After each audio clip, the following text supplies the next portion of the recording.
Hello, everyone. My name is Rafal, and I would like to welcome everyone to another podcast. Today, I have a special guest all the way from UK. Jeff Brown is in the house. Thank you for accepting my invitation. You are amazing photographer, mentor, coach. You've wrote a bunch of different books about business. It seems like you've done it all. You're also helping tons of photographers when it comes to photography business, and I'm super excited talking to you because we just have a brief conversation prior. We got live about what's happening not only in photography business but in general in the world, and it seems like everything is a little bit turning upside down.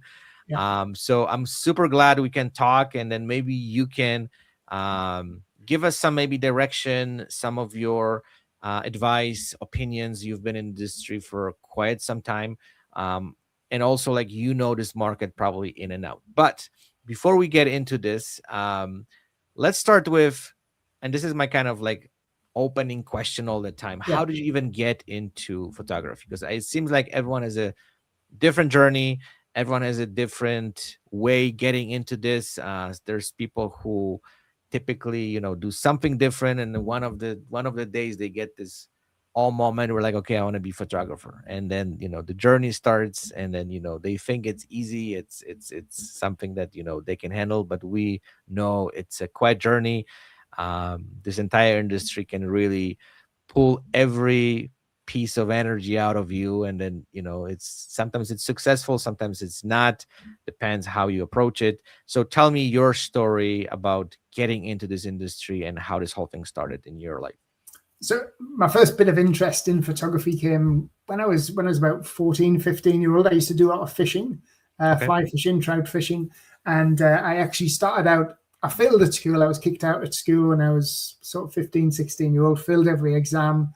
I was dyslexic. So we're going back to like the mid 1980s when dyslexia wasn't heard of, but I've always been creative. And I used to make fishing flies. I used to go fishing. And you go fishing early mornings, late evenings, see these beautiful sunrises and sunsets. And that got me to buy a camera to take pictures of these sunrises, which never looked anywhere near as good when I took the picture as what it did when I was there.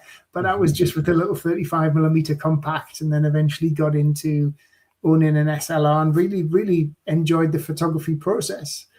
And then fast forward, so I had the fishing business from the age of 15 till I was like 26.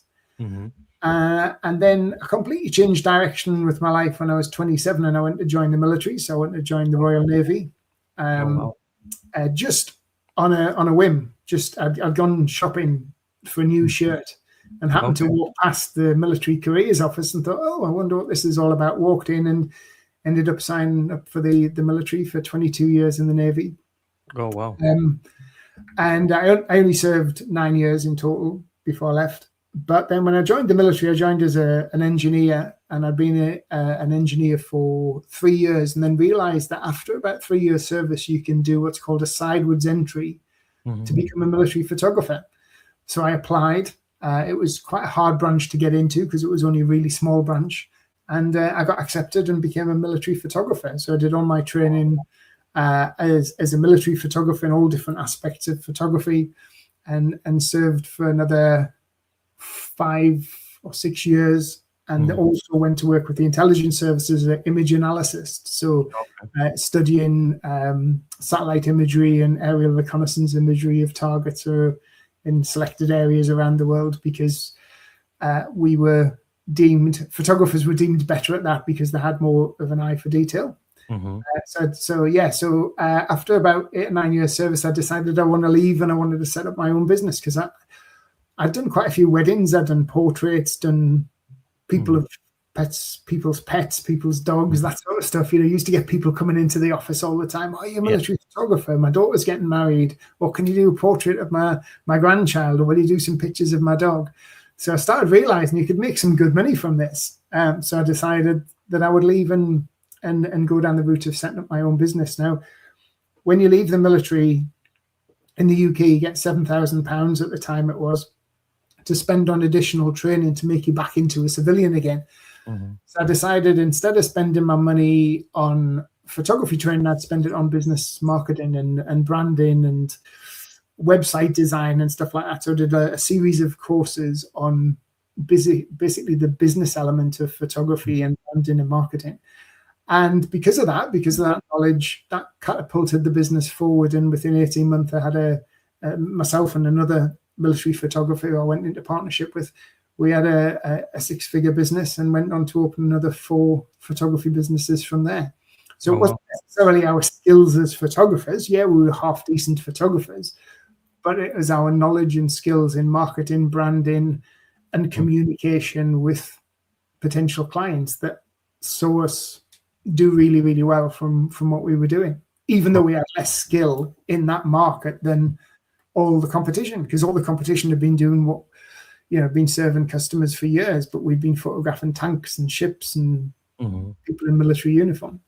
Okay. So let's focus on the business side of it, because I think all these topics related to, gear and all this stuff, I think this is just like, we all know this stuff and there's way more content, but when it comes to business, it's a completely different story. And, we spoke a little bit that one of the biggest struggles photographers facing is whenever they starting turning their passion or hobby into the business. So based on your experience, what is one of the biggest mistakes or errors they do when they turning hobby into business? And I want to also kind of move forward to today era, right? Because it's something that like this whole industry has changed over the last decade, right? I've been in this industry for 20 years, and I remember doing business back in the days was completely different story. I'm not saying what's easier, but you didn't have to do as many things. There's no social media. There's we didn't have to do all this crazy stuff what we have to do today.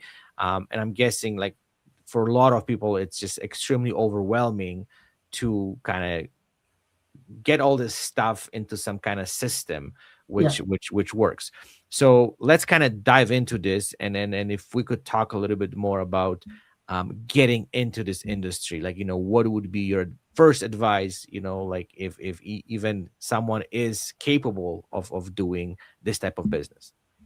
Well, I think one of the key things, there's a few key things to take away. The first, and this has been around ever since marketing and business was sort of created. The first thing is brand, and a lot of photographers skip branding. So they'll go and get a logo designed, and they'll think, that's it, I've got my brand sorted, I've got a logo. The logo is the least most important part of your business. The most important part of your business is the brand, which is basically the colors, the font, the feel, the message. The brand is everything. It's the service you provide, you guarantee. It's what people think about you. And it's less about your photography, actually, because remember that your customers are not photographers. So they don't assess your photography the same as you'll assess my photography and I'll assess yours. But they will assess your brand very critically. So they will look at the colors, the fonts, the feel, the message. They will come on your website and think, oh, this looks high end. This looks premium, because that's what you want to. If you want people to charge more, if you want to charge more to people, if you want to get higher prices, then you've got to look and feel premium, because your ideal client knows what a premium brand is, knows what a premium feel is, because your ideal client has been marketed to by premium brands and brands all their life. And if everybody just bought on price, there would be no premium brands in the world. So Mercedes and BMW and Hilton and Marriott and Jimmy Choo, all those would cease to exist and would all just buy the cheapest offering. But people don't buy on price, they buy on what is called perceived value. So how much value they put on something. And a lot of that value comes from the brand and the brand message. And if it looks premium and feels premium and it provides a first-class service, then people will pay more. And it's having that brand that allows you to stand out as a photographer. Now, one of the other things is nowadays people want specific choice.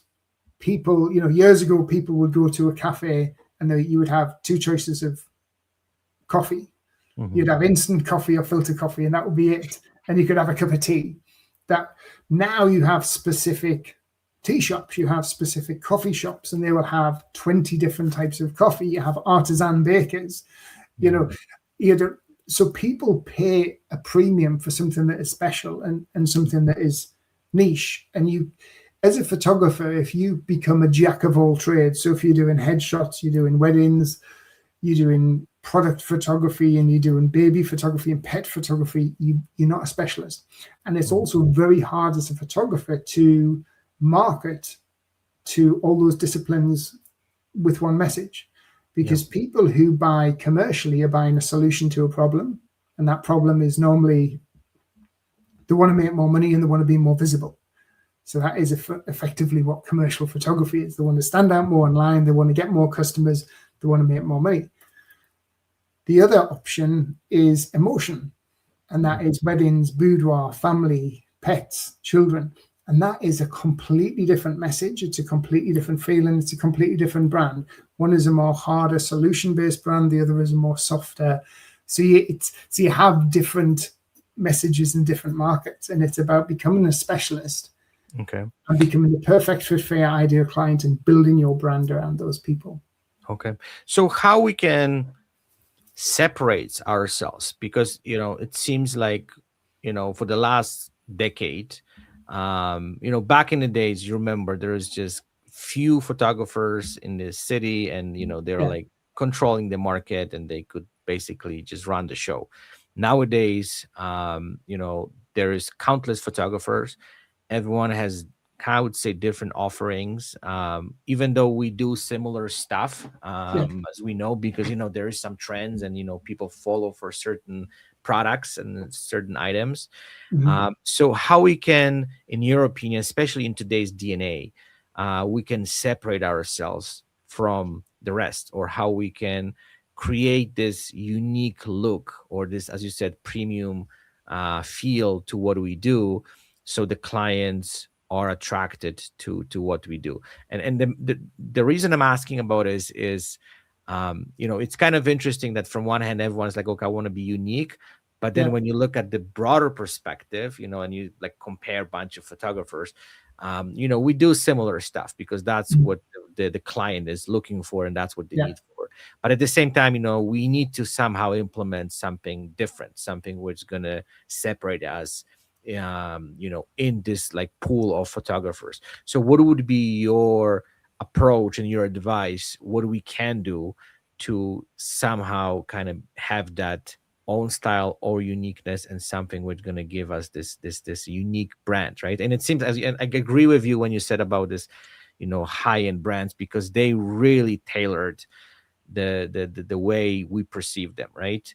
They have this specific message, they have these colors, specific, I would say, fonts, specific, kind of things which they do constantly, years in and out, to kind of keep that consistency, right? So what would you advise to photographers to make this something special? So I think one of the things is, first of all, thinking about what you actually enjoy doing, what you like doing, what you enjoy doing, because you've got to... I made a hell of a lot of money from school photography, nursery school photography. So I had 5 photography businesses in the end before I split the businesses up and went on to the mentoring side of things. But, they all brought in a good amount of money. But some of those disciplines I didn't like. I made a lot of money from school photography, but I used to be exhausted photographing kids. And then after 750 weddings over my course of the career, I became fed up with being a wedding photographer. I've shot over 4,000 boudoir shoots. But each one of those had its own website, its own social media, its own brand. It was very different. Now, for example, with the wedding photography, we looked at the competitors. We looked at what everybody else was offering. And we tried to put ourselves in the shoes of a bride. What does a bride want? She wants to have beautiful images, but she doesn't want to be dragged from pillar to post all day. She doesn't want to feel uncomfortable. She wants to have a lovely time with her friends and family. She wants to feel like she's buying something premium. So as opposed to looking at other photographers, to build our brand, we looked at high-end wedding venues, high-end bridal shops, bridal magazines. So we based the colors, the fonts, the feel, and the message based around what those other bigger brands who already serve in the type of client that we wanted to get in front of. So our brand was very familiar to that. But the brand was all about them. And we said, we guarantee you love your pictures or your money back. That became something we had a 100% satisfaction guarantee. We says, we guarantee you love the service and we guarantee you love your photographs. And if you don't, you'll have the money back. And we never give a refund in 15, 18 years that we did it. It was all about them. And that brand was completely different than the commercial photography brand that we had. Mm-hmm. And that again was different than the boudoir photography brand. So first of all, think about what you really enjoy doing and what you're passionate about, and then build a brand based around your ideal client type and look at brands that already serve that ideal client, brands that are very similar, and look at their colors, their fonts, their feel, and their message, and then try and pack something into your service that is very, very unique and very different that other people don't do. So if, for instance, you're a headshot photographer, you could say, I guarantee nobody leaves my studio with that headshot that they totally love. Because you think about a client, what's the one big thing a client's going to be thinking about when they come for the headshot? I hope I like it. What happens if I don't like my picture? I don't like being in front of the camera. I feel nervous. So you make a brand about the client. I put you at ease. I coach you. I show you how to pose. And because I shoot live, and you don't say things like shoot tethered because the client doesn't understand that. Yes, I shoot live and you can see images as they're created. We can get feedback. And if you don't like that, we'll change the pose. We'll do it differently. So that when you walk out the studio, you won't have a headshot that you like. You'll have a headshot that you totally love and you can't wait to share online. Mm-hmm. So you make it all about them. Okay. Look at ways to be different and look at ways to, because remember, it's not just the images, it's the service and that connection between you and the customer that they're paying for. If people think they're getting a better service and it's a premium product and it's all about them, they will pay a lot more money for it. Absolutely. So let's kind of dive deeper into this, and let's talk a little bit more about getting clients into the studio, getting clients to hire us for certain projects. This is one of the biggest, I would say, struggle for a lot of photographers, right? Like, Mm-hmm. I know to build the brand, it's a long-term commitment. You cannot, I think, build the brand overnight or over the weekend. Yeah. It takes time. But one of the biggest things what people struggle with is getting the clients, right? Like what I can do to bring clients to my business and, just make this thing consistent, because this is another like a little challenge, I would say, where people kind of like, I have 20 clients, let's say in 1 month, and there's like dead for another month, right? How we can keep. So first of all, let's explore what we can do these days when it comes to bringing the clients. And the second part of the question is, what we can do to keep the business consistent, especially again in these days, right? Because it's completely different game, and I think this whole thing works completely differently nowadays. One of the big things, and this is a massive thing that I teach within my program with the photographers I work with on any niche of photography anywhere in the world, because I've got clients in over 25 different countries and all sorts of different niches of photography, from commercials to weddings to ice hockey photographers, food photographers. And one of the big things that I say in the photography world now is visibility is credibility. So I have this saying is visibility is credibility. Credibility leads to authority, and authority provides more opportunity. Mm-hmm. So visibility is about staying visible online. It's not about doing 10 posts in 1 week and then never going back on Instagram or Facebook or LinkedIn or whatever your platforms are for another 6 months, because algorithms are not loyal to you. Algorithms are loyal to people who create regular content and will serve up your content to people who engage with it. And the other thing is, remember that it's social media. So social media is about being sociable. People want to go on there to be entertained, want to be inspired, want to be informed. You want to make them smile. You want to tell them something that they didn't know. So make it less about you and more about them. Don't create sales posts constantly. There's nothing turns people off more than constantly being sold to.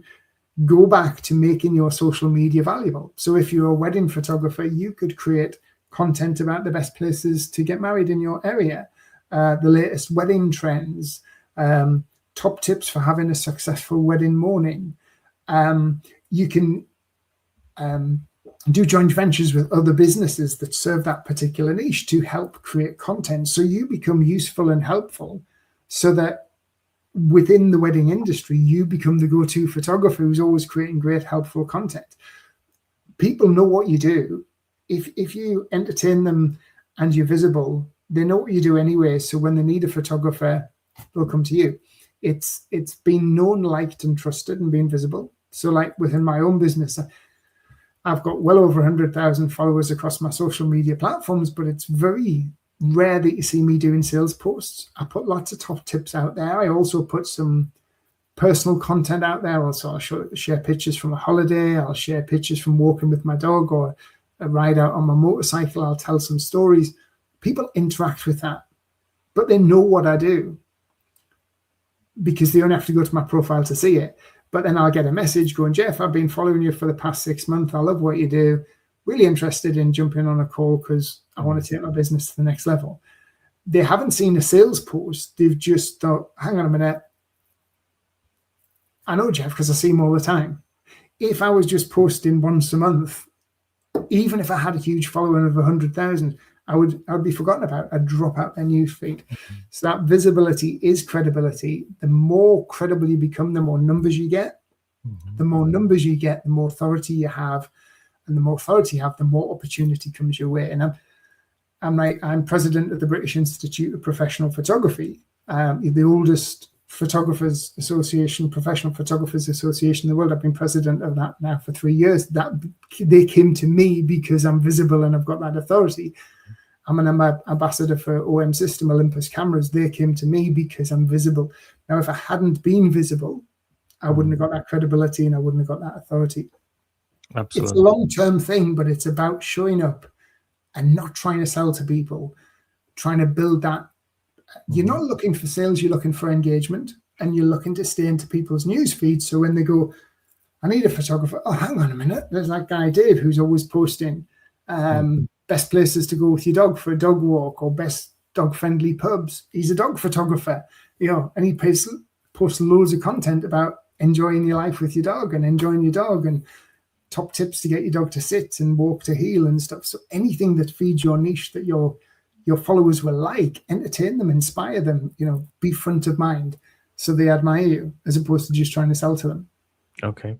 That's a great advice. And I think social media become this like place where everyone tried to sell something, right? And at least the way we feel it, right? Because it's the advertising, I think, went completely bonkers. Like you go all sorts of different platforms. Back in the days, advertising was just like something that happened once in a while. Now it's just like you got to scroll through advertising to get to this like valuable posts or valuable informations and stuff like that. So let's kind of dive a little bit deeper into this. So I agree 100% with you when it comes to being visible, pushing proper content on social media. So what's the other ways? You said about also, kind of connecting with different businesses, marketing, for all sorts of different similar businesses, which do kind of things which are related to your business. Is there any other ways you would recommend to do for photographers to push their message and push what they do? Because, I'm not against social media. I think it's an amazing tool. But I think focusing only on social media is going to get you only to the certain point, right? Like there's still other stuff what we should do in order to market ourselves. Is there any other advices you could share? So, I mean, from the social media element, one thing I would say is look at LinkedIn, because most photographers don't utilize LinkedIn, and that's how you actually approach me. On LinkedIn. LinkedIn is such a powerful platform, and it's a professional platform, and it has very, very low competition. So on LinkedIn, only 1% of the entire billion or so people who utilize the platform create the content. So if you want to get seen quicker, go over to LinkedIn because it has much lesser competition, and the quality of people on there. The average wage earner earns $80,000 per year. So it's high earning people with big disposable incomes. Now, other things to think about is think about people who already serve your ideal client. So when I had the wedding business, I went to a couple of bridal shops, and we created what's called a joint venture collaboration. So they had special vouchers inside their shop that they kept underneath the counter. And after one of the girls had spoke to a bride who tried her dress on, she would say, "Have you got a photographer sorted yet?" "Oh, no, I'm still looking." "Well, I recommend this particular photographer." She'd hand over a voucher, which might be £100 voucher to use against any album package. The girl would write her name on the back, and she would get a £50 commission from me. And I would go in and pay her cash. Now, a young girl who's 18, 19-year-old getting £50 cash every time she refers me and somebody books. I had one girl who had 32 referrals in a year. So it's quite a bit of cash to go into our pocket. But joint ventures only work if you put a lot of effort into it. So we would set up for our portrait photography business. We had a great joint venture with a local family restaurant, and they would hand our vouchers out when people paid for their meal at the end. So it was like a thank you, to thank you for your custom. Here's a £50 voucher to use against the cost of a family portrait at the Rush and Brown Photography Studios. So that is one way looking at people who already serve your ideal client. Another thing to think about is your website content, because search has changed, and search has changed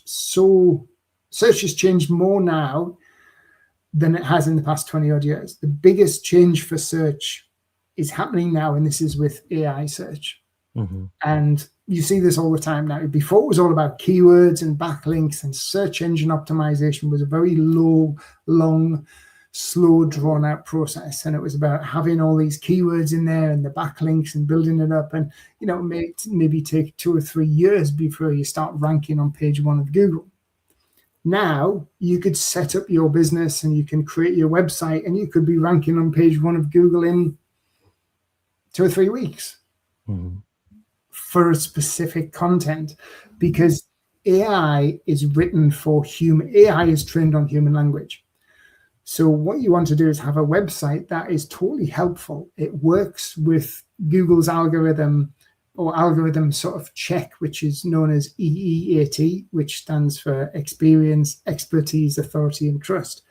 So when you don't want a gallery of just pretty pictures, you want a website that has information explaining the whole process, the whole experience, a really detailed FAQ page that answers every single question, like a full page just on FAQs with maybe 15 to 25 really deeply answered questions, because AI search will be looking at those questions when people say, "How soon should I book my wedding photographer?" So if you go onto Google now and you type in, "How soon should I book my wedding photographer?" and look at the Google listings, the first thing you'll have is the AI summary. And then underneath, you'll start to see it's picking these answers from people's FAQ pages and people's blogs, because photographers who are providing content that is helpful are the ones that are getting found. It's not about keywords anymore. It's about answering people's questions on your website. And that is so important. So now you can have you can be starting out and you can be coming up on page 1 if you answer a question exactly, if you providing valuable, helpful content for your client. And that is so important when it comes to websites. 100%. And I know, like, this is one of the biggest transitions right now, right? Where the Google search changed into the AI search. And I think there's going to be kind of massive shift in the next few years. And I agree with you, like, we need to start looking at what do we do from completely different perspective. So, okay, so this is actually good time to switch the gears a little bit. And as we spoke prior, we start the podcast, I want to dive into a little bit into the AI. And this is really a hot topic. And I know there's two oppositions. One side is completely optimistic and say, hey, this is fantastic. this is great, this is something which going to completely change the game. But there's all sorts of people who are completely against it, right? And I can see even from my social media where people just constantly, maybe not fight, but you can see there's a tension, and everyone has a different opinion on AI. We've discussed this. This also, this entire technology is progressing so fast that we have a really even hard time to follow up with what's really happening at the time, because the things which we've learned, I don't know, 3 months ago, today they're completely irrelevant. And I'm sure you remember back in the days, this whole photography industry was really, I would say, stable, which means, like we had own business, I'm coming actually also from wedding photography industry, right? Like that's how I started for a decade. And I remember I could put like, couple ads here and there. Most of them, there was like, word of mouth, like I shoot one wedding and people recommend me to somebody else. But nowadays is a completely different game. And I know this whole thing works completely different. But going back to AI, what's your take on it? Like, what do you think about So what's happened, what's happening, and yeah, what's the future is going to look like, especially for photographers, right? Like I know AI impacting like literally every industry. Let's be honest with that. But at the same time, like I've seen those creative industries are really impacted right now, and people are confused, they're lost, they terrified. I mentioned that story, that I went to this conference and then people were completely terrified. But I know maybe because this is, like it's not like, because I hear quite often where people are like, oh, it's kind of like film and digital, right? Like we went from yeah. but I think this is a little bit more, I would say more advanced, right? Like going from digital to AI, because now it's completely different story. So like I know I could talk about it for hours, but I want to hear your take on it, how So, you see it, and going like, back to a couple of points that you made there, and how it's sort of, how businesses pivot and change and evolve. So going back to, I remember, when I first started out back in 2004, well, 2002, because I was doing weddings when I was in the military on my weekends off and stuff, But, it was basically the phone went on answer machine at 5 o'clock. We got checks sent in the post and would send out booking forms.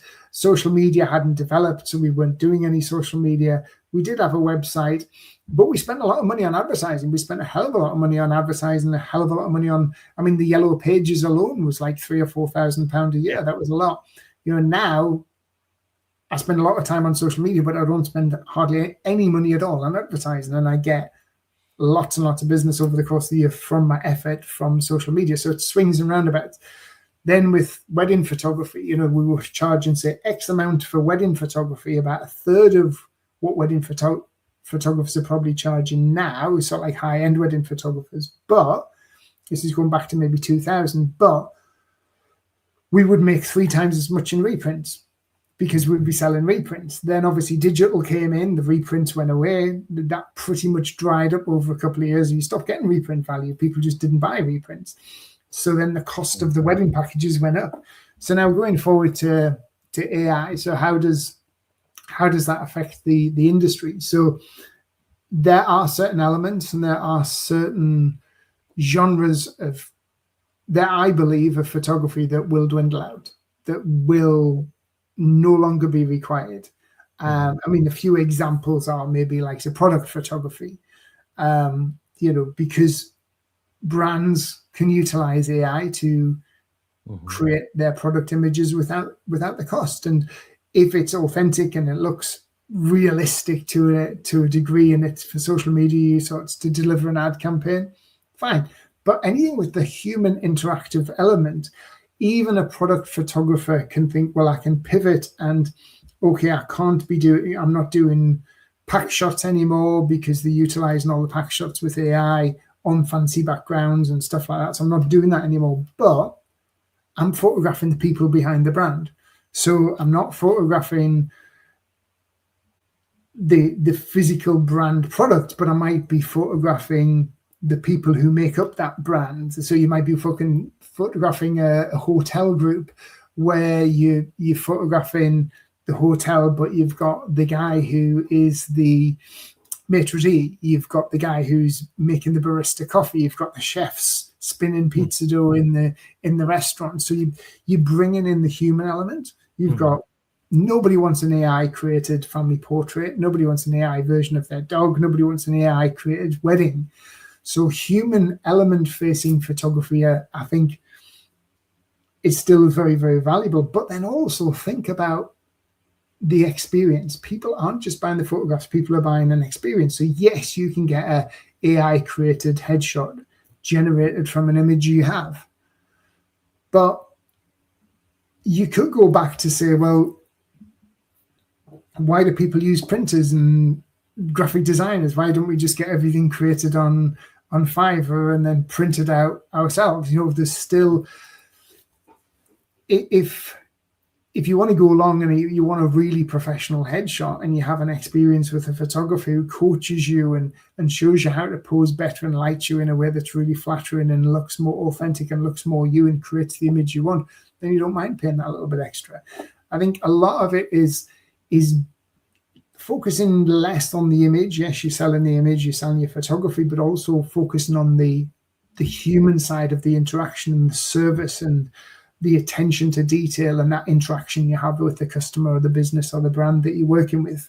And that, I think that is really, really important. You're not just selling images, you're selling what the images do.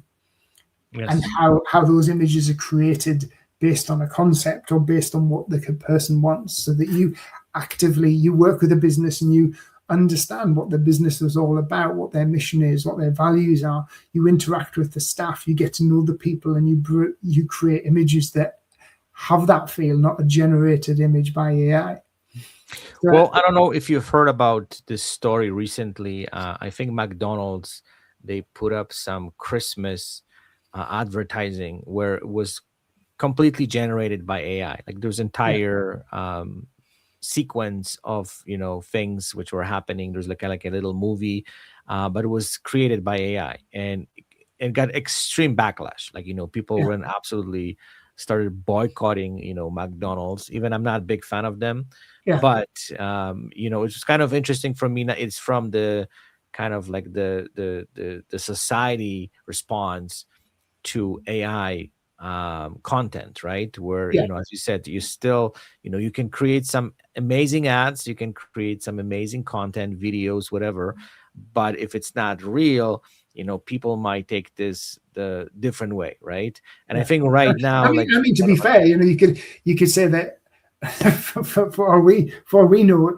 McDonald's photographs of their products that we see on the screens when you walk into a restaurant could have been created by AI for the past 20 years because they look nothing like what you get in the box when you open the box. No. So the product element, but like you say, where you create an ad which is bringing authenticity, human connection, interaction, emotion, then if that looks false, then it just disconnects with the audience. And remember, but don't you think, like in general, the advertising? Well, we've been doing this stuff for decades. Like it's not new for photographers to create images which haven't, like, they don't look real because starting from product photography, like I think the difference now is. It's much easier and the process is much quicker, right? Like, back in the days, you have to have a studio, you have to have a proper lighting, you have to understand Photoshop, you have to have, like, literally you have to have all sorts of different skill sets to pull this through. Nowadays, we can just like throw it, say whatever we like, and we can kind of get the image. I think AI still, it's far from doing perfect stuff. Like I know it comes down to prompts and stuff. But what I want to talk to you about, and I know like the question I have, and this is something that it's on my mind all the time. And I know it's a little bit more probably philosophical question, but like what kind of world we are creating, because images, they're not going away, like they're part of our life, creating probably like billions of photographs every single minute. I've heard, like, the Instagram gets this insane numbers, how much we post and share and all this stuff.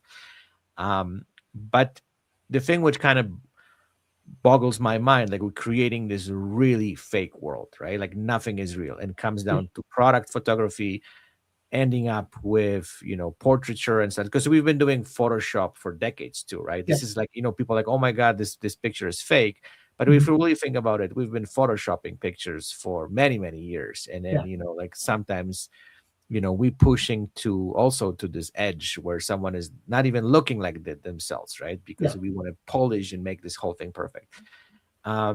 So let's kind of talk about like which direction we are going, as a not even like from the photography perspective, but more as a society, like like, because it's something that like I'm trying to kind of get the grasp on it. And then what's your position on this? I think it's so important to have that human element and that human connection. And even in my own business, so I look at my own business and what I do, and like I say, I work with photographers in 25 different countries around the world. And then I think everybody takes a bit of a blip with the AI thing and think, well, am I going to be needed anymore? Are people going to need mentors, or they're just going to go to Claude or ChatGPT and go, how do I market my photography business? And I haven't seen, because part of my program, what I've done is I've sort of like repackaged my program and re-talked about some of my benefits. And some of the benefits you can have when you work with me is you get that accountability. You get somebody to kick your backside. You get somebody who you can message when you need something, when you need an answer to a question or want to put a quote together. So yes, I'm still delivering all the marketing aspects and the branding aspects, but what I'm selling more in my message is that accountability, that human element, that I'm part of your team, I'm on your side, I'm there for you. I know that as a photographer you're working on your own, so I'm bringing that human aspect into it. And I found that my sales are still the same. They haven't dropped off, even though 18 months ago I remember having a conversation with my girlfriend saying, I don't know how long I've got left doing what I do, and you can say that for a lot of other businesses, not just creatives. You can say that to solicitors, personal trainers, where people still have a personal trainer, or they just have a personal training app. But they'll still want that human connection. I think that's what is missing these days, right? And I agree with you that maybe if we get so overwhelmed with AI, and then everything's going to be fake, everything's going to be like polished, and people will start looking the opposite direction for authenticity, for something real, something that they can connect to. That's my hopes. That's what I hope this is going to happen. But I think we are at the stage right now where we just like climbing up to that spot. We're not there yet, because everyone is just like overwhelmed with abilities to create things which we're not able to do before. But at the same time, like, I'm not against creativity and using AI to generate images and all this stuff, because like I do that too, and it's fascinating.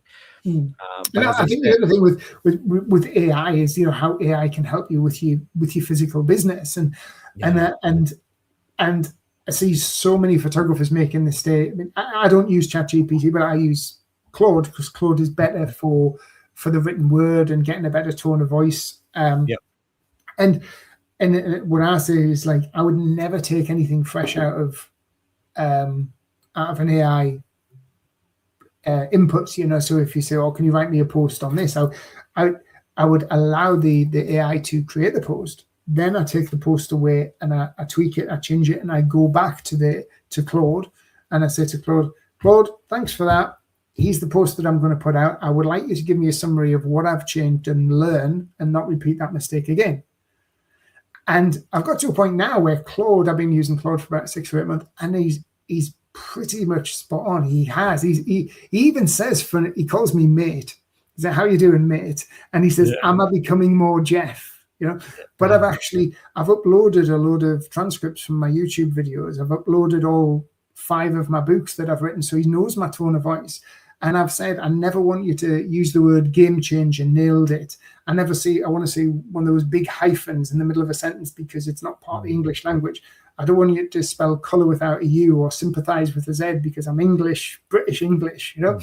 And so I give him this, and if he deviates from that, I tell him off. And so he makes my content creation, my blog writing, putting stuff together really, really good. But he learns from me. But there's so many photographers just take what AI gives them and then puts it to social media, and it looks false. Yeah. And straight away you go, oh mate, that's not your voice. Yeah. You know? I see a lot of British photographers, you know, like, since when did you become American? That language sounds totally American, don't you? It's like, you can tell it's been created by ChatGPT. It loses that authenticity and that connection. So you can utilize AI to really take some of the core work away from running your business and automate it and do it for you, but learn it. Keep that. Don't let it create your voice. You train it to be your voice. That's the big thing. Yeah. And I also think, you know, like, because I did test some of those like AI platforms, and to be honest, you know, like, I think that AI still doesn't understand the complexity of what we do, because, you know, I started testing ChatGPT when it comes to headshot photography, and then, you know, I was at some point creating the GPT just to kind of have, as you said, my voice. Yeah. And I was started kind of like seeing what it knows. And I can tell you about 80% informations were false, was made up, have nothing to do with what I do, was nothing to do with headshot photography. And I think we call this hallucination, I think, in terms of how the AI behaves. If it doesn't know the answer, just make stuff up as it goes and try to fill up the gaps, you know, with whatever information they can find, and just kind of make it look like it's real, but it's false, right? So that's also my kind of little hope that, you know, it's still going to take a lot of time. Actually, speaking of that, I have interesting conversation with like one of my clients who's got like the law firm, and they specialize in injury law. And he says, like, it's a massive problem right now because, you know, people think, oh, I have an issue, I can go to ChatGPT and it's going to resolve all my problems. And, you know, from the legal perspective.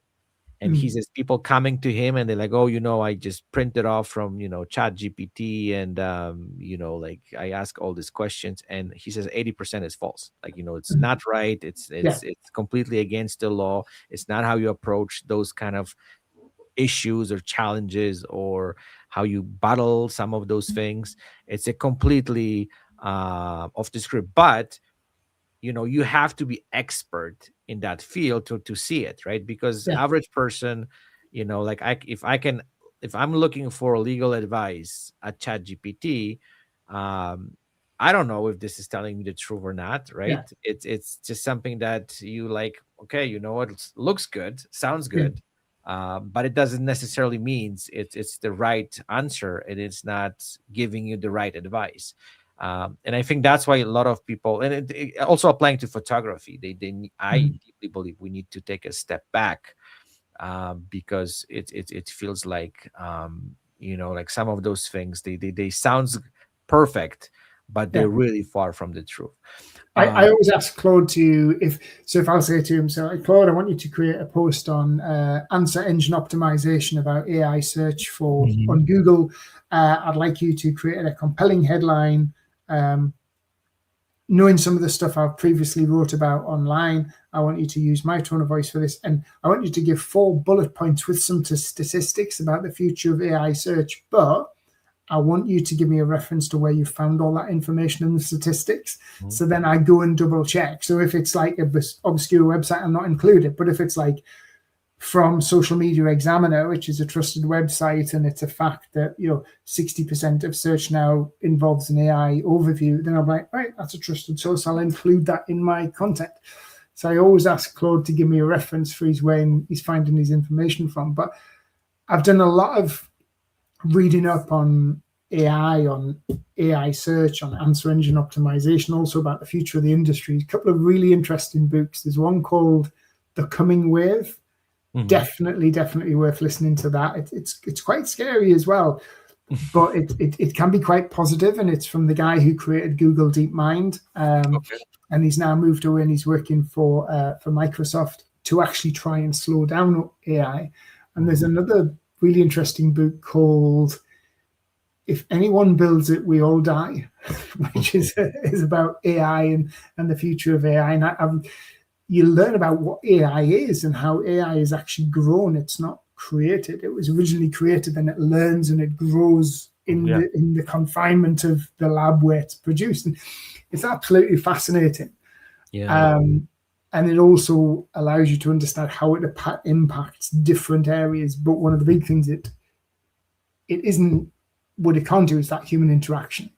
And that authenticity, and that that is what we need to be selling as part of our service. You're not just getting a photographer, you're getting somebody who's going to look after you, who's got your back, who's going to make everything unique for you, who's going to understand your brand, your service, who's going to look after you on your wedding day, who nothing's going to be too much of a hassle. It's all about selling that. It's not just the photographs, it's your guarantees, it's your testimonials, it's the service that you provide. Just go that extra mile.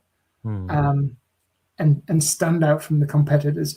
You can be more expensive than them, but people don't buy on price. People buy on perceived value, and a lot of perceived value comes from service and brand. They will go to a restaurant that is more expensive because it's got great service and it's got a high value, and other people want it. So don't allow that to. And the other thing as well is to think if you can get your brand right and your service and your message right, you can double your prices. I've got clients who've quadrupled their prices, and you just do less shoots. So if you are worrying about losing, and also the other thing to remember is if you start at the bottom and you start cheap and you have a cheap brand, it's really hard to get out.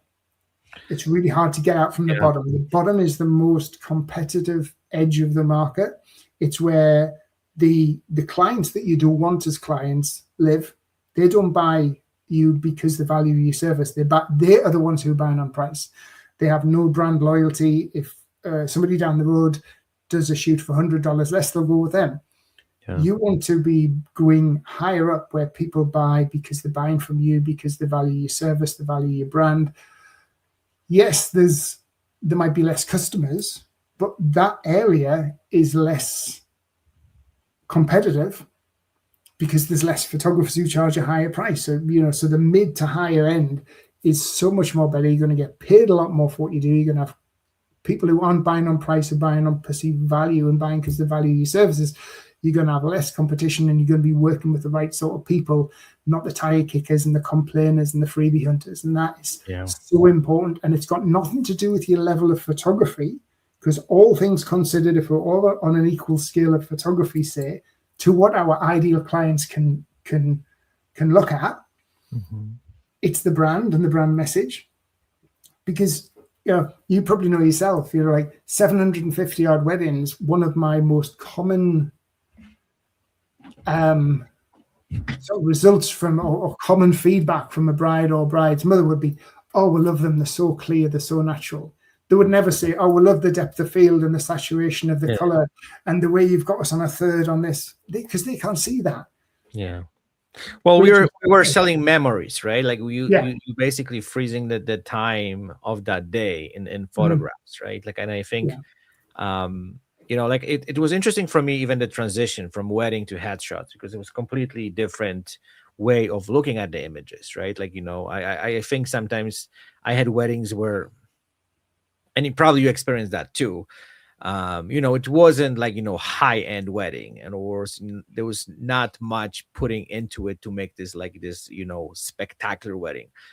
But, if you could capture emotions, you could capture those special moments. I don't know, someone's crying, someone's getting kind of vulnerable, someone getting kind of emotional. Those are the pictures which really make the impact. And I think, like, you cannot replace that with AI. And then speaking of moving forward to headshot photography, so I want to kind of share a little bit story with you. I for a little bit work with company which specialize in creating those AI headshots. And so basically what you have to do is like, get bunch of selfies and you upload them, and AI was creating Yeah. all this like, AI headshot. And it was funny because they kind of push towards, oh, you were getting for X amount of money, you're getting, I don't know, 100 to 300 images, right? Different selfies, different, sorry, professional headshots. Yeah. And they gave me access to it so I could just kind of test it. And I can tell you every image was emotionless. Like there was no Yeah. emotion. Like everything was dead, everything. And AI could kind of like read your face, like kind of replicate it. But I think what was the biggest challenge, and they couldn't kind of overcome this, was the fact that every picture kind of look exactly the same. There's no emotions. There's no this like spark in their eyes. There is lack of understanding of lighting, lack of understanding connection on those images. So I think even AI can create or replicate or bold image, but as you said, cannot really create emotions, not yet, right? Like from kind of someone taking photos. Maybe eventually we'll start doing it, but it's still going to be fake, right? So it's not going to be your emotion, so you're not going to be completely attached to it, right? So that was kind of interesting. I think the other side of things as well is, if you've had an image that is you and you're using that, nobody can ever say, oh, that's false. No, it's not. It's actually, I went to a studio. That is me, Yeah. And I've had a few headshots. One of my headshots I used, I did last year I was in New York doing a workshop, and I was at Peter Hurley's studio, and Peter Hurley did my headshot, and he's there and he's coaxing me, and Peter's got quite a good character, isn't he? Because I'm terrible at smiling, and he's making fun of me and making jokes and stuff, and he gets us to smile for a headshot, which is very unusual because I'm very conscious of my smile, but I'm proud of the headshot that he did, and I actually like it, and it's me, and it's genuine, Yeah. But you wouldn't get that from AI, No. Well, I think you can get this from AI, but it's not real smile, right? Because for you, as you said, like I agree, it's experience, right? Like you remember that smile, like you connected to it, you remember that moment, right? But I think that's something that could be the message of what we do, right? Like that's kind of came to my mind, that you can create the smile, but you're not going to be ever connected to it, and you're never going to feel that, right? So okay, so I have one more question. We're getting closer to an hour. What would be your advice to people who are on the edge or on this kind of moment in their life, like, okay, should I get into this industry or I shouldn't? I don't know. Would you recommend it, getting into photography, or would you say, okay, take your time, take it slowly? And what would be your advice for those people who want to get into this industry? I'd say, well, first of all, it's so many photographers, and I see them make this mistake, like, oh, my photographs need to be better. I need to, if you've got I'll say to people who join my program, if I thought your photography wasn't sellable, I wouldn't work with you. And I'd say, maybe go away and do a bit more photography training and then come back to me and we'll look at how to make that out of a business. So if you think, if you've had people say, oh, I love your images, you've had people pay a few $100s for your photographs, and you think you're good enough, and the feedback's been good enough, then what you need to do, if you're passionate about it, if you love it, if you've got a business that is driven by passion and doing something you love, then you're going to work hard and you're going to enjoy every bit of work that you do. And it also doesn't feel like work. I love what I do, and I don't feel like I actually ever work, and I've got no intention of retiring. I'll work until I'm 70, 80 old and still be doing Zoom calls and mentoring people if people want me to, because I am passionate about the marketing side of things. But if you've got a good standard of photography, you don't need to buy another camera. You don't need to upgrade and get a better lens. Right? The kit that you've got is good enough. What you need to do is invest in your brand and your marketing. Don't hire somebody off Fiverr to get a logo for $20 and say, that's my branding done. Do the groundwork, because your brand is the foundation. Brand dictates how much you can charge and what people think, feel, and believe about you. Don't go in at the bottom end and go, oh, I'll start charging $99 and I'll go. go in at the mid to higher end, create a premium brand and go in. Because if you go in at the bottom, you're just going to be inundated with competition. You're going to lose the will to live. You're going to end up working with the wrong type of clients. Have the confidence. People think, oh, I need more experience so I can charge more. If people are already loving your photographs, people are going to pay more for them. But you've got to have the brand and the message right first. Absolutely. Jeff, thank you so much for this very insightful conversation. I hope we can get back to it in the next few months. I always try to kind of follow up because, I think we just scratched the surface today. The industry is changing at the front of our eyes. So I think there will be a lot of developments in the next few months ahead of us. I think that this year is going to be extremely interesting because the things are accelerating fairly quick. So we'll see how this whole thing unfolds. But thank you for all the advice, all the insights, all the information, because I think people who will be watching this, they will look at this whole thing from different perspective, and hopefully that gives them some insights which is going to help them to kind of, do this extra step to, grow their business. Because I know like a lot of people are just terrified nowadays, right? Yeah. So we need to kind of remove that fear. And I know there is a hope. I know as we spoke, this AI is not going to eat us completely right away. We have a little bit of time, and we can definitely create something very meaningful for our clients, which gonna bring the business, right? So yeah. I mean, I would, if you've got that passion, you can make it. And I've seen people, like I said, double, quadruple their prices, get enjoyment from doing what they do. And it's all about the brand and being visible, getting yourself out there. Absolutely. And finally, seek me out on social media, LinkedIn, Facebook. Drop me a message if you ever have any questions.